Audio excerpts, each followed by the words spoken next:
আমরা সব জায়গায় ঘুরি যে একটু কম পাওয়ার জন্য।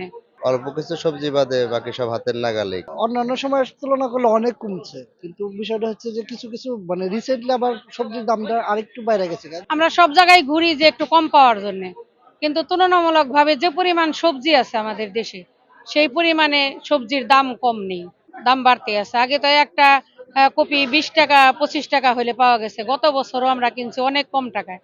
কিন্তু এখন একটা কপি কিনতে গেলে মনে করেন 80 টাকা 90 টাকা। শীতের মৌসুম, সেই মৌসুম অনুসারে তো কম টাকায় সবজি পাচ্ছি না।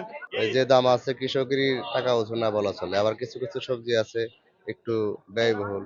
এখন শীতের মৌসুমে তো সকল সবজিরই উৎপাদন থাকে, মৌসুমী যে সবজিগুলা সবকিছুই আছে, তুলনামূলক একটু বাজারে দাম বেশি। সবজির দাম ধরেন আগে থেকে কিছুটা কমছে, যেমন আলু 30টা ছিল এনে 25 টাকা, পেঁয়াজ আপনি 60টা ছিল এনে 50 টাকা 45 টাকা লাগে। আপনার মরিচের দাম কিছুটা বাড়ছে, আবার দেখা যায় কিছু সবজি আবার বাড়ছে কিছুটা কমছে। কপির দাম কমছে, টমেটোর দাম কমছে, আবার লাউর দাম বেশি, শসার দাম বেশি।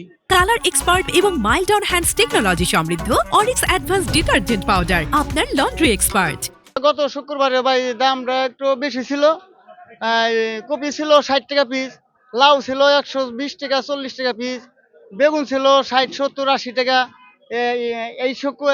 এই সপ্তাহে মনে করো গত সপ্তাহ থেকে এই সপ্তাহে একটু অনেক দাম একটু কমছে। কুয়াশার কারণে ভাই সবজির দামটা একটু বেশি হয়েছে ভাই একটু।